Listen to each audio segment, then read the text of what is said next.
Hey guys, and welcome back to Box Office Report. This is the series where I go over the box office and every single movie that was at the box office this week. Sorry I didn't make this video yesterday. I just didn't because I really just did not feel up for recording then. It's now in the morning and now I'm like, hey, I'm up for recording. This weekend had kind of a disappointing opening weekend, very disappointing opening weekend, and it had one of the most amazing second weekends of the year. Let's jump right in. At number 10 is Teen Titans Go to the Movies. No one expected this movie would do as bad as it did. That was sarcastic. Of course this movie did bad. It's Teen Titans Go. Well, I enjoyed this movie. Not a lot of people are going to see it, which makes sense. But what confuses me is that more people saw Sherlock Gnomes than this movie, because that movie did not have a big drop in the second weekend. Why is box office being so mean to me? Was Teen Titans Go more hated than Sherlock Gnomes? Kind of, they're about equally hated. But I feel like Sherlock Gnomes was actually bad, and Teen Titans Go, a lot of people agree. I was going through Star Wars reactions. A lot of people agree Teen Titans Go is really good. And number 9 on its last week here, I believe, at least I believe it's the last week, is The Incredibles 2. This movie has held up so... Fallen Kingdom fell out this week, I knew it would, but Incredibles 2 held up one last week. Nice work to this movie. It actually...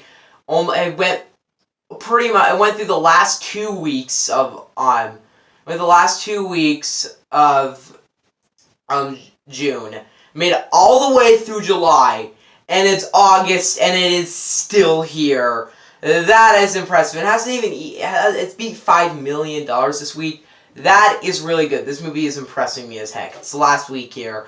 But this movie did really good. It actually is, I believe, the fourth most successful animated movie. And it is just about to beat Toy Story 3, which is very impressive. And I hoped it would beat Frozen.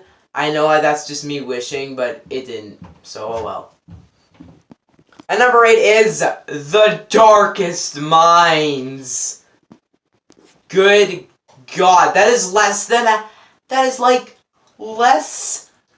less than a third of what we predicted. I was predicting about a $17 million opening for this movie. This movie opened with $5 million. My review for this movie will come out later today, but wow, that is a bad draw. I mean, I didn't think much of it. I was like, The Darkest Minds, yeah, I got 18%. It's not like that one was supposed to be good. And then I thought about it, and I went back to the website where I read all the predictions, and then I was like, oh my god. Well, this sucks to be you. This is just sad of this movie. I can't wait. I want to see it later today. I guess I'm going to get to see why. I mean, I've actually thought this movie I thought this movie was going to be really good because, you know, you got Arrival and Stranger Things. I only read Arrival and Stranger Things, and I was like, I love both of those, so it's going to be good. It turns out it's really bad. Then I read that it was the producer of Arrival and Stranger Things, and I was like, yeah, it makes sense why it was bad. And also, if you ever seen that, I once saw a commercial for an animated movie where they literally said, the executive producer of Toy Story 2. Just know, if it's the producer of someone, does not mean it's going to be good. And number 7 is Ant-Man and the Wasp. I hoped this movie would open this week. I mean, I really did hope. But it isn't doing bad. I guess it's just kind of fallen down already. I guess it is in the top 10 most successful movies of the year. And it's going to be one of the more... I think it's going to hopefully beat the first Ant-Man and how much money it makes. But it just released in the wrong area. Like, right off the heels of Jurassic World and Incredibles. And right before you get Skyscraper and Hotel 3 and Mamma Mia and Equalizer. And it just had so much blocking it. I feel like Disney would have done better if just not sticking so stubbornly to the first July Friday. Marvel movies rarely don't release on the first Friday of a month. But that's just kind of stubborn of you guys. You should look at your release. If I was a movie producer, I would very carefully choose my release date. In fact, I think this year more movies should be releasing in September, because September is always the month that has nothing. There's no blockbusters in September. So I think more movies should come out then. Those are going to be some sad box office reports. At number 6 is Hotel Transylvania 3. Skyscraper's already fallen out of the top 10. Hotel Transylvania 3 staying strong up here. I think it's...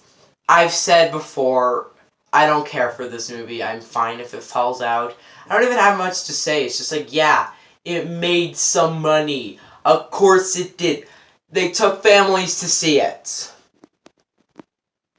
Granted, if I had a family, and I was as big into movies as I was, I probably would have taken all of them to see Hotel Transylvania 3. First off, I was excited for it. Second off, it's kind of a thing that most families do where they take their kids to Hotel Transylvania movies, because it's clear that's true with the opening of Teen Titans Go and Sherlock Gnomes compared to the opening of Hotel Transylvania 3. Hotel Transylvania 3's opening was 4 times as big as either of those. While I do think it is a given that every family in America probably saw The Incredibles 2. Alright, did you guys know that Black Panther hit $700 million in the US this weekend? Nice work to it. I knew it was going to do it. It was at 699. It's going to cross that. At number 5 is The Equalizer 2. This movie held up a bit better than I thought it would its 3rd week. It did terrible last week. It did a lot better this week. Nice work to The Equalizer. I don't have much to say. I predicted everything. I knew it was going to drop really bad. I knew everything was going to happen to this movie. I just don't care anymore. Equalizer just didn't do... Actually, by the way, The Equalizer 2 barely made more money than the first Equalizer. Wow. Maybe we shouldn't get an Equalizer 3. At number 4 is Mamma Mia, Here We Go Again. I also don't have much to say. This movie's just been... I think it's going to stay right above Equalizer 2 for almost the whole time in the top 10. It'll probably fall out eventually, but I do think that movie is going to hold up pretty well. I also have nothing to say. It's just right above the Equalizer 2, just making like hundreds of thousands of dollars more. Like, just barely above it. I like how I just say, in the world of movies now, $100,000 is not much. $3 million isn't that much. $5 million isn't that much. Compared to what movies now open with, what, $257 million? Yeah. And I just realized we did not get a single movie this last month that was $100 million. And we're not going to go in this month, or I don't even think we're going to get another $100 million opening weekend this entire year. The only movie that has a shot of beating $100 million is Wreck-It Ralph 2. That movie's like the only movie that comes out. Oh, Venom. Venom will probably open with over $100 million. Maybe it won't. I don't know. This year, the next year, the box office is going to be sad. I think our official top 10 right now, it's shifting a bit, but it's going to kind of stay the same. At number 3 is The Spy Who Dumped Me. I saw the trailer for this movie. I was like, that was stupid. Then I saw the Rotten Tomatoes score, and I was like, I was right. It looks like it opened to $12 million. Even less. That's actually bigger than we predicted. Nice work to it. I predicted like 10 million or so, but 12 million. Nice work. It doesn't seem... I did not hear a lot of buzz around this movie. Impressive that it even beat The Darkest Minds. The Darkest Minds is everywhere. I saw it everywhere, but I think this movie single-handedly dominantly beat The Darkest Minds. I guess that's nice of it. I mean, look at the name, The Spy Who Dumped Me. I know that sounds really dumb, and it didn't get that much praise, and I think it's going to drop really bad. Because when a movie that gets bad reviews does really well the first week, it's going to bomb terrible the next week. And next week we got The Meg, so this movie has a really bad second week coming up. On number 2, silly old bad, Christopher Robin. Only 25 million? Really? I would have been lucky. I thought it was going to be 30 million. Come on. In fact, there was a competition last week. Which is going to win? Christopher Robin or Fallout? Seems like Fallout came out on top. Christopher Robin opened with only 25 million. That kind of sucks, honestly. I mean, I don't want people to fall for the Rotten Tomatoes score. The Rotten Tomatoes score for that movie is completely inaccurate. I don't know why. Why 60? Why is it in the 60s? Or maybe it's in the 50s now. Why is it in that area? Everybody... I mean, I guess I'm talking about Stardust. I saw like a couple reactions that gave it a 3 stars.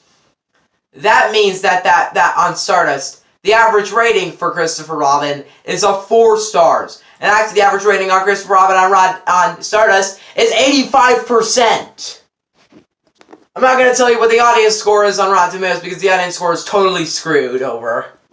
The audience score on those movies is terrible.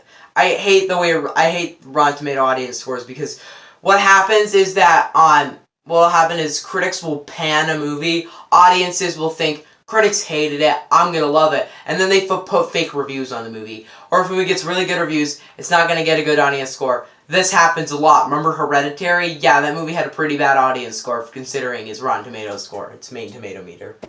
Last I checked, what, Chris Robbins in the 90s? Come on. Well, number one on the box office this week, and this movie is gonna kill August. It's gonna destroy August. That is Mission Impossible Fallout. 35 million.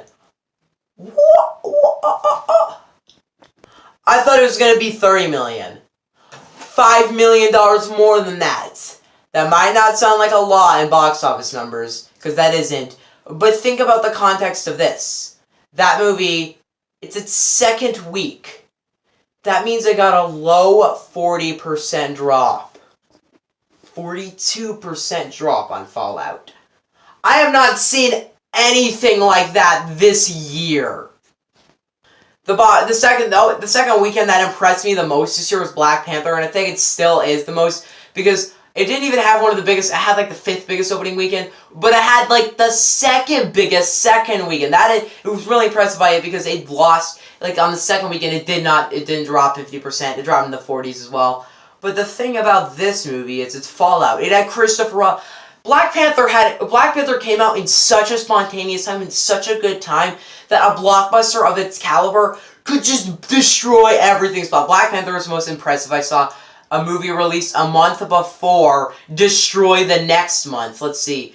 It absolutely killed March. The only movie that could stand up and barely beat it was Pacific Rim Uprising. That movie dropped terrible. And then Ready Player One was good. Then Black Panther held up so well. And it was still in the top 5 by Infinity War's release. Wow! Fallout, I think, is going to kill August. Why do I think that's going to happen? I don't think it can survive all through August, but I do think it can survive another week. Why? Because we'll be lucky if the Meg... I guess if this next week it's Fallout and the Meg. Which one's going to beat it? I think the Meg will beat it. I think the Meg's going to win. But I think Fallout is going to hold up. See, I think Fallout's going to subtly kill August. What I mean by that is that it's won the first weekend. I don't think it can win the second one, but I think it can get up in there, because I think it can get second. Because is anybody even going to see Slenderman? I think it can get to number 2 and stay in that top 5 and like maybe even the top 3 for the entire month. I'm counting on Fallout, because what made this movie so successful, everybody really loved it. Everybody loved this movie. So I haven't seen it a second time. I'm probably going to go and see it a second time, but the thing about it is that everybody wanted to go see it again. It's like everybody wanted to go see it. Everybody was like spreading over, dude, the next Mission Impossible is great. And the website I use all this information from Box Office Mojo. They have something on there which is in competition, which is basically where they show what the movie previous did. Hotel Transylvania 3 is not doing as good as Hotel Transylvania 2. That makes me happy. Equalizer barely is making more money than the Equalizer. Equalizer 2 is making more money than the first Equalizer. Mamma Mia 2 is barely making more money than Mamma Mia 1. But Fallout is killing Rogue Nation. Wow, this movie has almost beaten Mission Impossible 3 in the US so far. That's impressive. Why I find this so impressive is that it's actually made $124 million in the US right now. This movie is gonna do so well. I'm happy. Yay. Are we gonna get Mission Impossible 7? I can't wait. I hope that happens. Goodness, I just went on a long rant on Fallout's opening weekend. It's like a 15-minute long video. Well, I'm going to end this short. Thank you guys so much for watching. Guys, just so you know, I have a new channel I haven't uploaded there, but you guys can check that new channel out. It's in my featured channels, so yeah, make sure to go check that out. Bye.